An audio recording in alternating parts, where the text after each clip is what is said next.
So let's take a look at the first two exponent rules. That we're going to talk about. There are seven technically, but we're only going to do six this year. They're saving kind of an early one for grade 10, which is a bit of a bummer. It's a fun one. But we'll leave it there. Exponent rules. Here we go. The first two. You guys should have seen in grade 8. You might not have used variables for them this year. But they're these. So the first one's called the product rule. If I have something written like this, so I have 2 squared times 2 cubed. What does 2 squared mean? 2 times 2. And 2 cubed means 2 times 2 times 2. So if I have 2 squared times 2 cubed, that's the same as writing some expanded forms, and then we'll make a rule for it. This is the same thing as 2 times 2 times 2. There's my 2 squared there. Times for that times there in the middle. 2 times 2 times 2. But if I take a look at what I've got here, what do I actually have?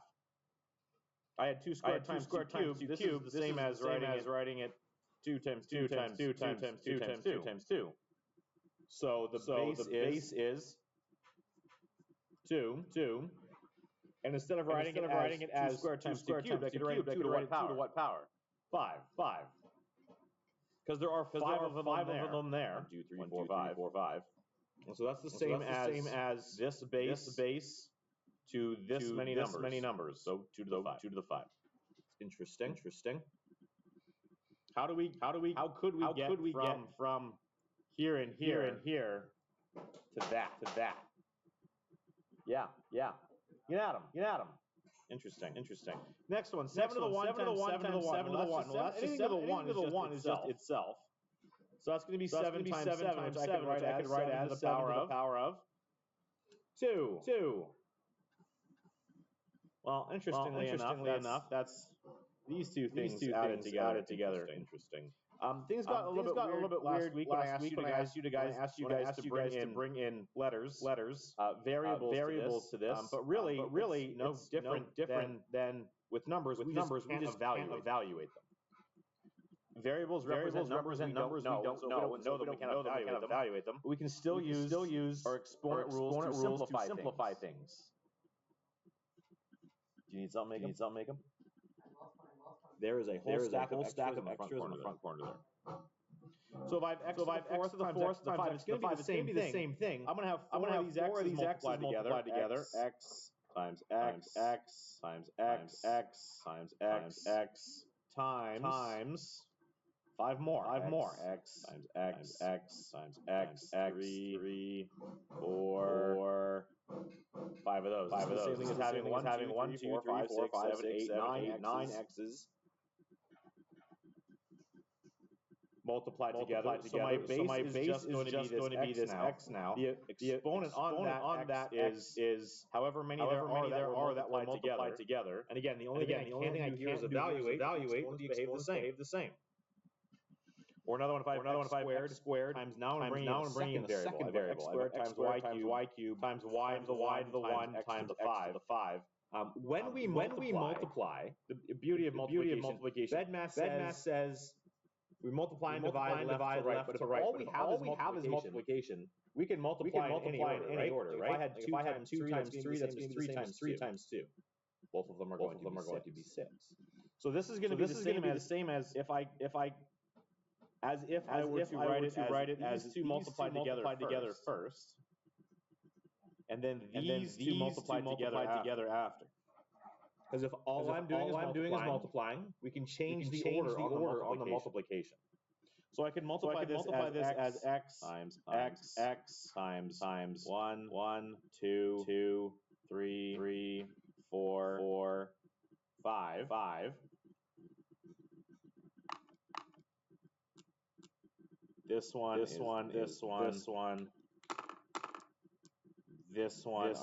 these ones. change the order. And then I could tack on these two y's. Times y, that's these three. Times one more y. If I look at just that piece, how could I write that as a single power?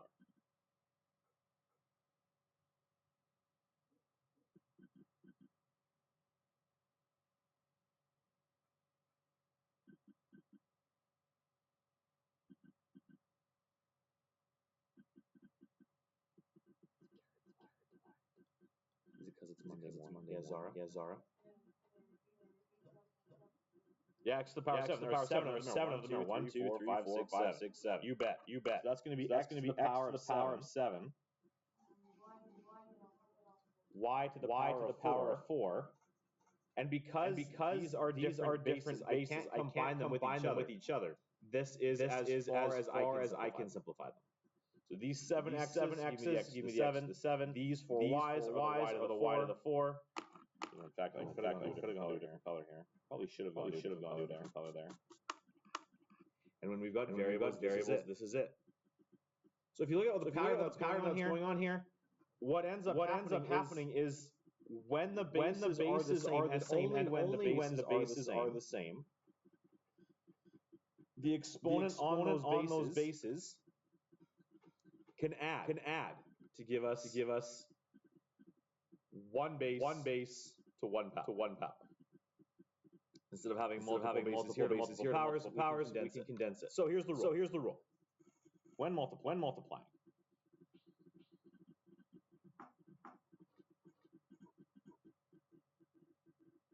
with the same base.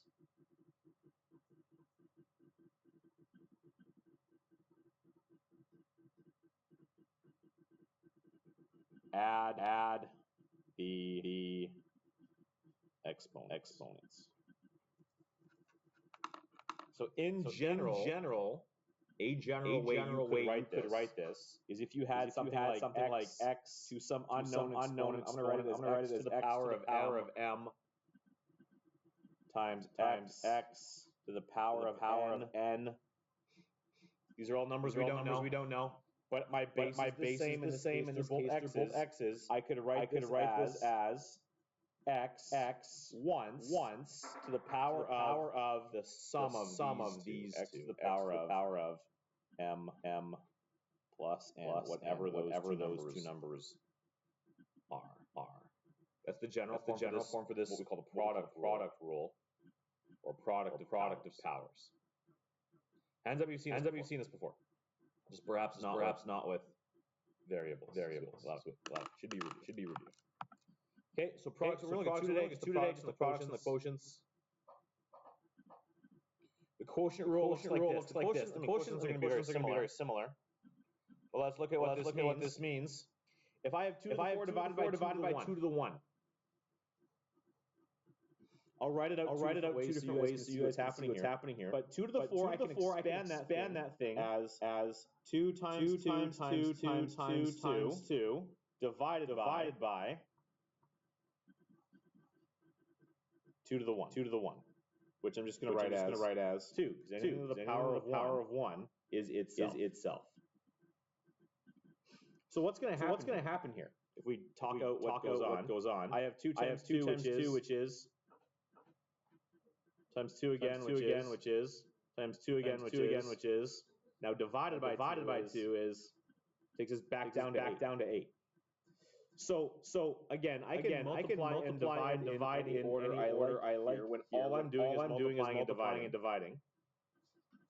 So could I not just theoretically deal with these two first?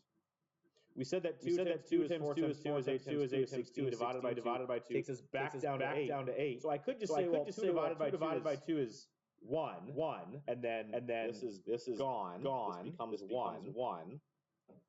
And then 2 times 2 is just 8, which I could write evaluating. I could leave it in single power form. This is going to be 2 times 2 times 2, which I could write as 2 to the power of 3.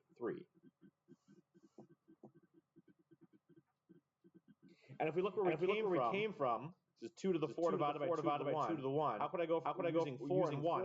How do I get to 3? These guys are going to subtract. These two subtract to get that guy there. I mean, another way we could write it is like this: 2 times 2 times 2 times 2 all over 2.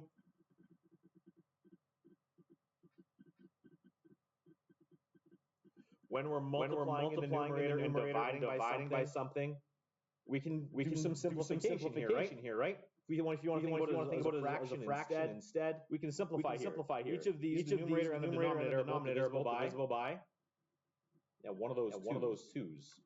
So this 2 and this 2 can be canceled out, and I can multiply these three 2's together. You get 2 cubed. Whether you think about using fraction notation, or whether you think about using this notation, the result is still the same. So then this guy, same thing here. I'm going to have 7 times 7 times 7 times 7 times 7. Do you guys care which notation I use? Use this one. Divided by, and then I'll throw a set of brackets here. 7 times 7 times 7. This is how you have to write this in this notation. I want to make sure I'm dividing by this whole thing. You just write divide by, and then no brackets. You're just going to divide by the 7 once, and then multiply 2 more 7s on there. You have to have brackets around the thing you're multiplying by. If you're going to write it in this notation. So then what's going to happen here is that these 7s are going to do what? Sorry, Samira, louder. Which ones? How many of them? How many of them? 3 of them. Those three and these 3 are going to get wiped out, leaving 7 to the power of 2. This notation is a little messy, so I'm just going to go over to the side here. Using the fraction notation, I like this one better. 7 times 7 times 7 times 7 times 7 over, and I'm going to put all 3 of these in the denominator. 7 times 7 times 7 times 7, and then you can when we cancel these things, or when they divide out, give us 1. It's a lot clearer. Those two sevens can wipe each other out. These 2 7s can wipe each other out. And those 2 7s can wipe each other out. Once you've canceled the 7 with something, you can't cancel it again. And we're going to be left with these 2. Different notation, but the result is the same. So it doesn't matter if I bring in variables to this thing or not. If I have x to the 6 over x squared, I'm going to get the same result. 1, 2, 3, 4, 5, 6 over x times x. I can cancel that guy, that guy, leaving us with 4 of these things in the numerator.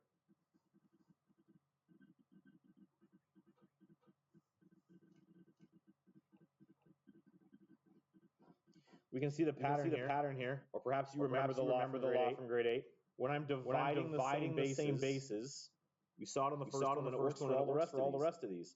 When I divide the bases, the exponent that I left with as a single power is what I would have got had I subtracted these two exponents to begin with.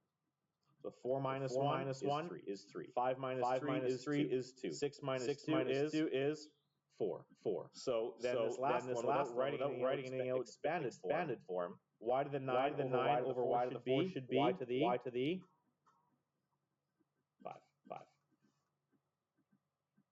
So the rule is here, when dividing the same base, good morning below,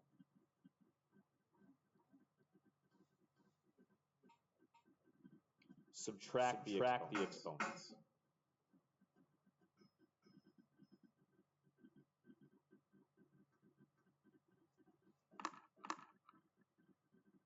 And it's important to remember which order we subtract in. Adding doesn't matter. Subtracting definitely does. If I have, I'll write it out same way I wrote it up here. If I have x to the m divided by x to the n, order here matters. It's going to be x to the power of the first exponent minus the second exponent. Or if I write this thing as a fraction, x to the m over x to the n, it's always the top exponent minus the bottom exponent. The top minus bottom, and first minus last. Mistakes they see all the time. And these are the two. Well, I mean, they're all important. These are the two that seem to be the most important. The product rule, and everything kind of expounds from there. The questions can get nastier. These are all very simple, but they can get way more entertaining. So I'm going to do one more example up here at the top. We'll do it together. And then I will leave you to play with these. We'll see how we do. I'd like to do the next part of the lesson today as well. So let's have this. Let's go 8a cubed over. Let's go 6ab times 3a squared b. Let's do. No, I don't do that. Let's make it that a squared and another a squared. Let's do that. See what happens. Okay. So this is just an exercise in applying our exponent laws. The two we looked at or reviewed. Just a bunch of different times. And so the way I recommend you solve problems in our first chapter is going to be the same way I recommend you solve problems here. Change one thing at a time, piece by piece. Write it out every time you change something. And then keep going until you run out of things to change. So if you're looking at a question like this, there are two. Actually, there's probably three or four different places you could start. If you're looking at a question like this, where is a place we could choose to start to simplify this? Those would be the instructions. Simplify the expression, or write as a single power. What could we do to simplify this mess?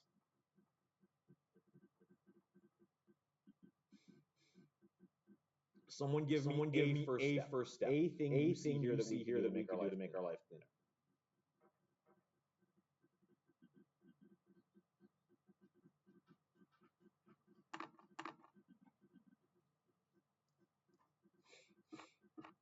I've got 8 up here. I've got a squared down here. I've got some b's down here.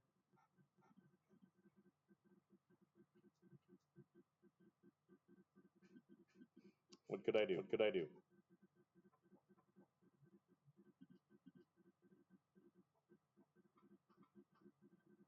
Lola, you have this look in your eye where you know refusing to share. No, you don't mean to have that look. No.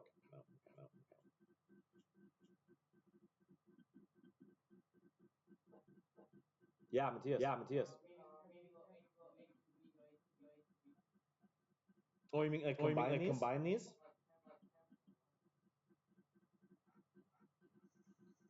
If I hide what's in the numerator for a second, what am I doing? Well, I've got 6a squared. That dot means I'm doing what?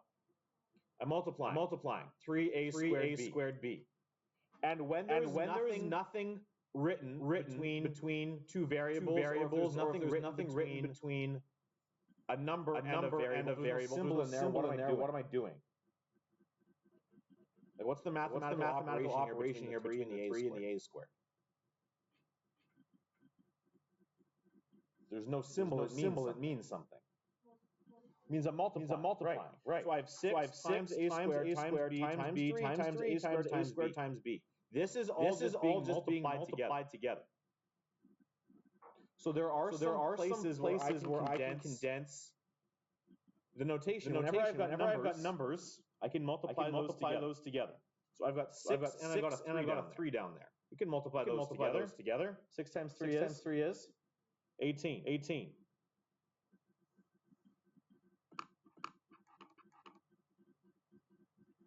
I've got some A's. I got a squared times a squared.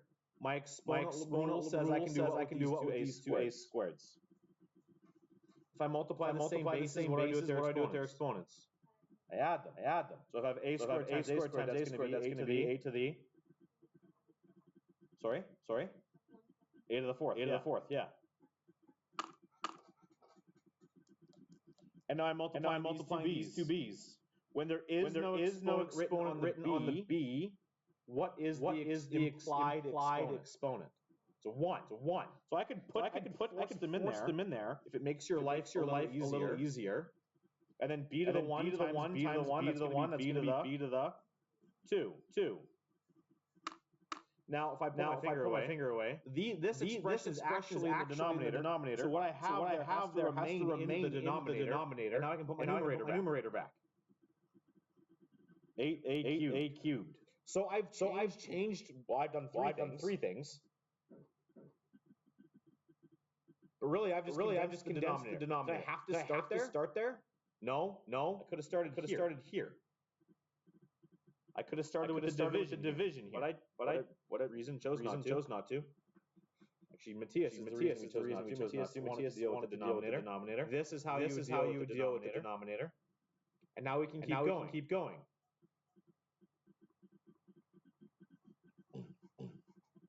I've got 3A's up top and 4A's down on the bottom. So what's going to happen? Oh, and I've got an 8 up top and an 18 down in the bottom. So let's deal with this piece by piece. Someone pick something to deal with. I'm not going to ask you to deal with it. I just want you to pick something to deal with. Jacob, you move. You want to deal with the 8 and the 18? Sure. Okay, if that was the question, like chapter 1. I said I've got 8 over 18. I want you to simplify that. What would you do?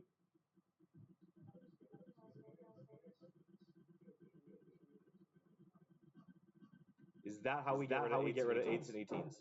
Because this is 18 is not 1 times 8. 18 is its own number. If I have the fraction 8 over 18, what do we do?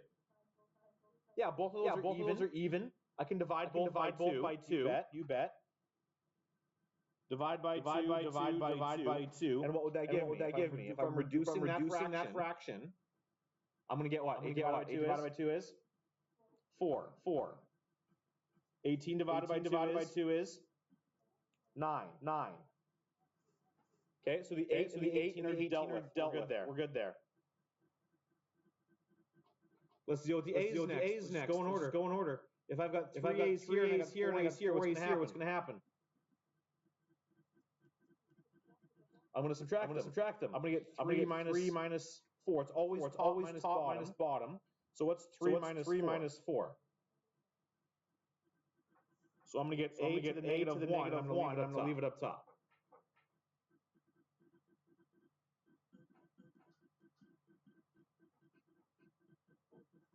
And is there anything I can simplify here with the b squareds? Are there any other b's? No. So it's in the denominator. So I'm going to leave it in the denominator.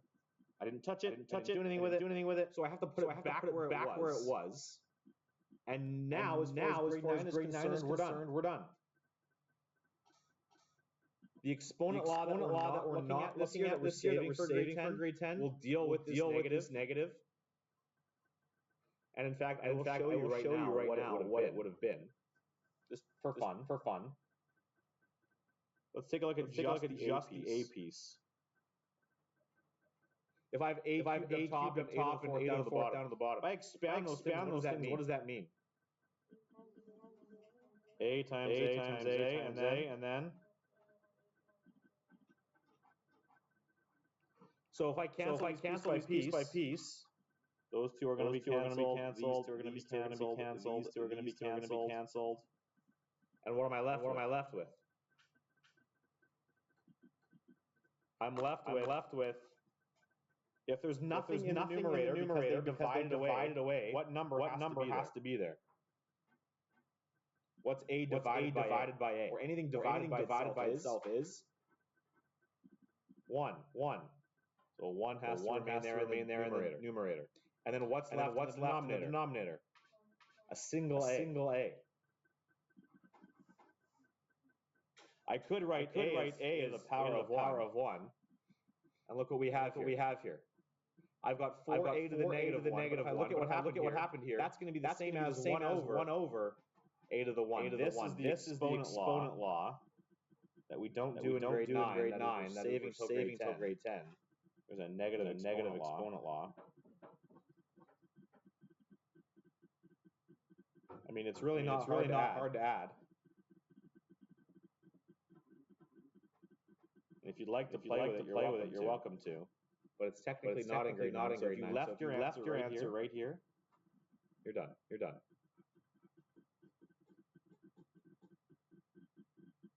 And we just walked it through step by step. We grouped the bottoms, simplified the bottoms, and I dealt with each piece. The numbers, A's, the B's were left untouched. Okay. So you just what you need to do is develop a method you're comfortable with. Just march through these things piece by piece.